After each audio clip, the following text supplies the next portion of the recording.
네, 안녕하세요. 예, 부동산 리더스 클럽의 이정찬 대표입니다. 서울의 집값이 이렇게 꾸준하게 오르고 있는데 내가 지금 그래도 집을 사야 되느냐 아니면 좀 더 기다렸다 사야 되느냐, 이런 부분에 대해서 굉장히 의구심과 회의감이 많은 것 같습니다. 제가 오늘 방송에서는 각 지역별로 매수 타이밍을 어떻게 볼 것인가 하는 것을 논리적으로 정리해서 말씀을 드리는데요. 자, 이렇습니다. 서울 주택 가격이 왜 오르지? 정부는 강력하게 규제를 하고 있고 대출 규제도 강화되어 있는데 왜 오르지? 이런 부분에 대해서 의문점을 많이 가지고 계시는 것 같아요. 혹시 내가 지금 사야 되나? 아니면은 좀 더 기다렸다 매수해야 되냐? 이런 부분의 질문들이 굉장히 많죠. 그러면서 혹시 지금 내가 투자하면 너무 상투 잡지 않느냐? 또한 청약가점이 낮은데 분양시장에 내가 어떻게 참여했으면 좋겠느냐? 여러가지 의문점과 질문이 많은 것 같습니다. 그래서 제가 오늘은 지역별로 매수 타이밍을 일목요연하게 정리해서 말씀드리도록 하겠습니다. 자, 서울의 주택시장 숨고르기 언제 옵니까? 많은 질문들을 하고 있습니다. 특히 제가 본 유튜브 방송을 통해서 금년 6월, 7월, 8월 달 오를 겁니다. 그렇지만 본격적인 반등은 아닐 거라고 말씀드렸고요. 그리고 연말 연초에 좀 가격이 좀 떨어질 수도 있습니다. 제가 이렇게 예측을 했습니다. 제 예측대로 갈 확률은 높습니다. 그렇지만 제가 숨고르기죠. 제가 하락이라고 말씀드리지 않았습니다. 따라서 투자라고 하는 것은 너무 근시안적으로 단기적으로 볼 것은 아니죠.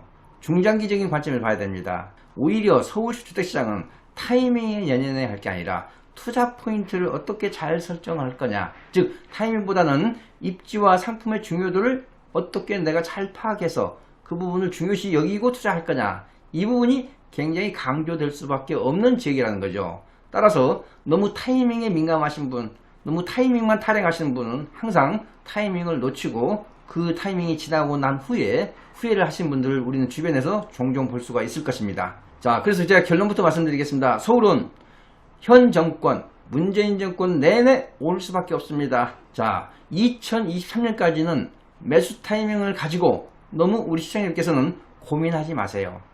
매수 타이밍 중요하지 않습니다. 상대적으로 오히려 입지, 상품, 가성비를 고려한 투자를 하시고요. 예, 똘똘한 한 채라고 하는 강남 불패라는 그런 인식의 굴레에서 벗어나서 이제는 서울 불패라는 시야를 좀 더 넓힐 필요가 있다는 것을 제가 본 방송을 통해서 누차 강조해 왔습니다. 자, 그렇다면 왜 서울은 문재인 정권에서는 계속 오를 수밖에 없느냐? 여러 가지 이유가 있지만은 제가 오늘은 한 세 가지만 가지고 그 이유를 설명드리도록 하겠습니다. 첫 번째가 수급 불균형이 원천적으로 해소가 안 되는 지역이 유일하게 서울이다. 자, 데이터상으로 보겠습니다. 순가구수 증가가 아주 적은 지역입니다. 예를 들어서 올해 4만 가구가 입주를 한다면 가구수 증가는 그 10%인 4천 가구 수준밖에 되지 않는다는 거죠. 따라서 순가구수 증가는 매년 5천 가구를 넘지 않고 있는 게 현실입니다. 따라서 수급 불균형 해소가 기대가 되지 않은 지역이 유일하게 서울이라는 거죠. 두 번째는 이렇습니다. 상품별로 수급 불균형이 심화되고 있다는 겁니다. 즉 선호도가 높은 새 아파트가 절대적으로 공급이 부족하고 있습니다. 자, 올해 약 한 4만 가구가 새 아파트가 입주할 예정입니다. 그렇지만 2021년 가면 반토막이 납니다. 2만 가구 아래로 떨어지죠. 그러다 보니까 선호도가 높은 새 아파트의 공급 부족은 더 심화되면서 상품별로 수급 불균형이 더 심화되고 있는 주택시장이 서울의 주택시장이 되겠습니다. 자, 세 번째는 거래 가능한 매물이 많냐 적냐 이겁니다. 즉 공인중개사 사무실에 매물이 많이 쌓여 있느냐 적게 쌓여 있느냐, 이 의미가 굉장히 크다고 볼 수밖에 없습니다. 그런데 현재는 어떻습니까? 거래 가능한 매물은 반토막이 나 있습니다. 이런 반토막 난 그런 상황 속에서 그래도 서울에서 실소유자의 비율은 변하지 않고 있습니다. 변해봤자 플러스 마이너스 1% 차이입니다.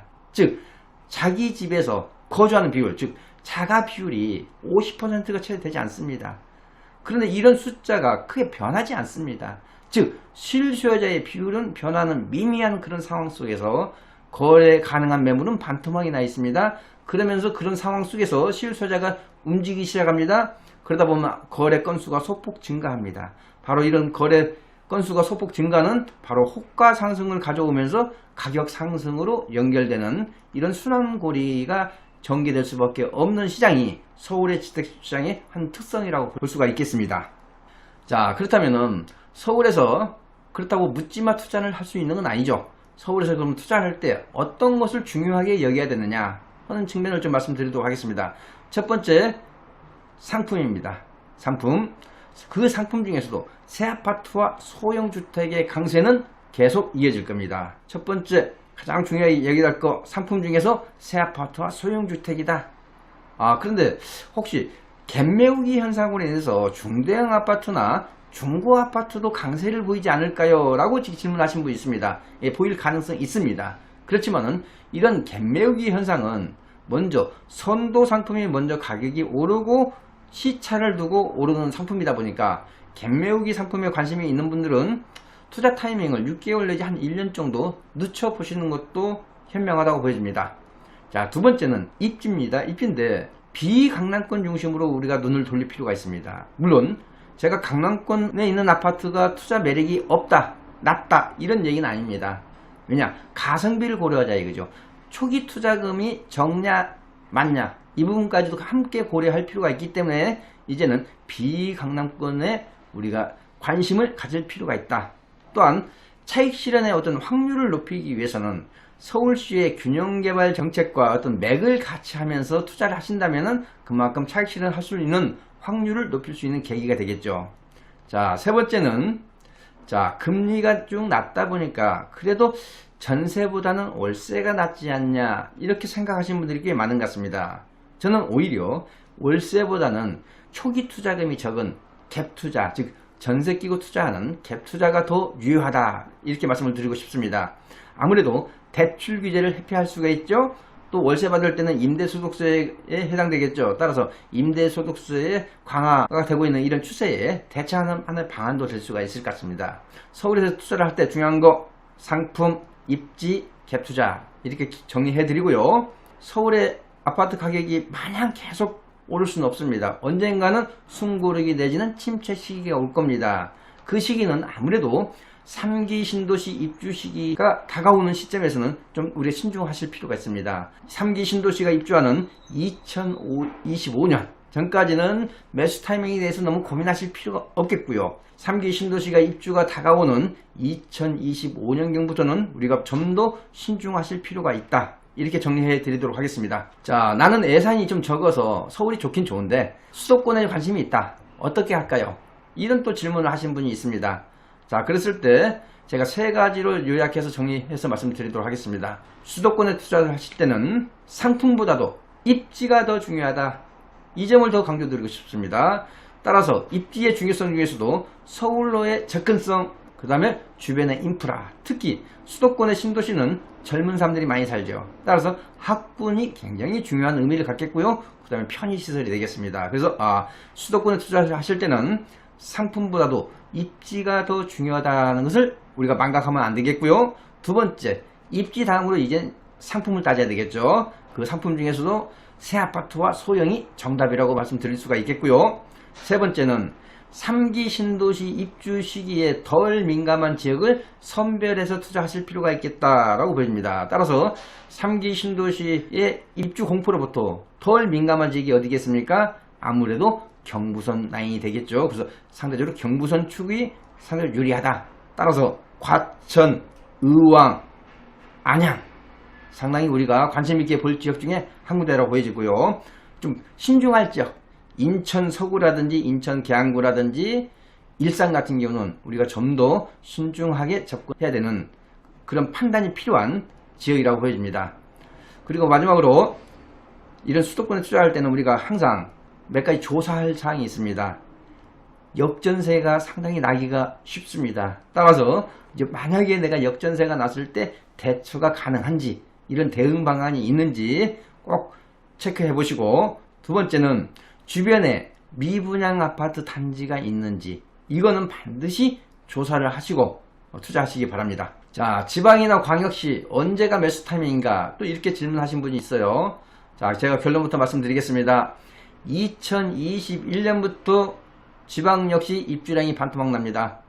따라서 만약에 투자를 하고 싶다면은 2020년 하반기, 내년 하반기 아니면은 내후년으로 좀 늦추시는 게 좋겠다. 아무래도 지방 아파트 시장은 입주량에 굉장히 민감하기 때문에 입주 매수 타이밍을 좀 늦추시라 이렇게 말씀을 드리고 싶고요. 그래도 좀 투자를 하고 싶다면은 대전이라든지 제주도는 지금 투자해도 그래도 괜찮은 지역으로 보여집니다. 그렇다 손치더라도 새 아파트의 수요가 많은 지역 중심으로 선별 투자하시기 바랍니다.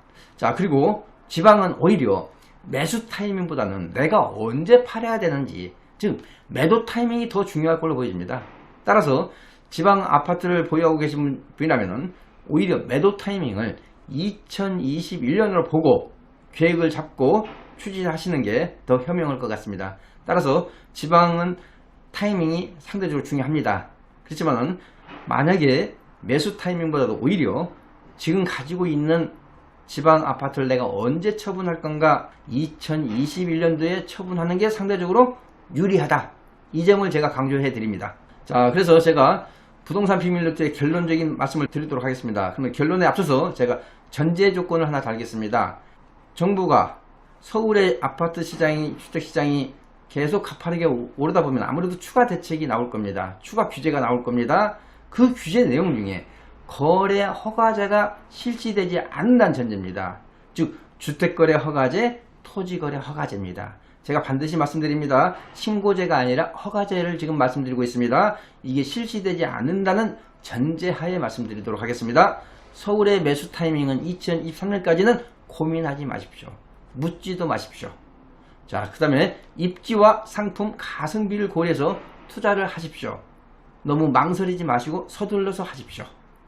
이게 제가 오늘 본 방송에서 말씀드리는 두 가지 결론이라고 말씀드릴 수가 있습니다. 자, 제가 이렇게 결론을 말씀드렸음에도 불구하고 아직도 확신이 없는 분이 있어요. 내수 경기가 이렇게 좋지 않은데 서울의 집값이 계속 오를 수 있느냐, 또한 경제 위기가 또 오지 않을까, 이러한 의구심 내지는 회의감을 가지고 있는 분이 있습니다. 예, 내수 경기가 좋지 않은 거 사실 맞습니다. 그렇지만은 경제 위기가 올 확률은 굉장히 낮습니다. 즉 경제 위기가 올 확률이 굉장히 낮은 상황까지 우리가 고려해서 투자를 한다면 아무것도 할 수가 없죠. 따라서 만약에 경제 위기가 온다고 해도 기간이 굉장히 짧을 겁니다. 또는 정부가 경험이 있다 보니까 선제적으로 대응을 할 겁니다. 내수 경기가 좋지 않은 것은 사실이지만 그렇다고 해서 우리나라 한국 경제 위기가 올 확률은 상대적으로 낮습니다.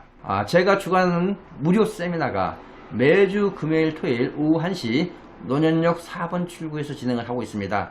세미나 주제는 지역별 시기별 주택시장 전망을 아주 자세하게 논리적으로 1시간 이상 설명을 드리고요. 두 번째 시간에는 소액으로 서울의 재개발 지역에 투자할 수 있는 노하우, 그런 노하우에 대해서 제가 말씀을 드리고, 그리고 나서 부동산의 기초 상식을 늘려준다는 의미에서 절세 방안에 대해서 말씀을 드리도록 하겠습니다.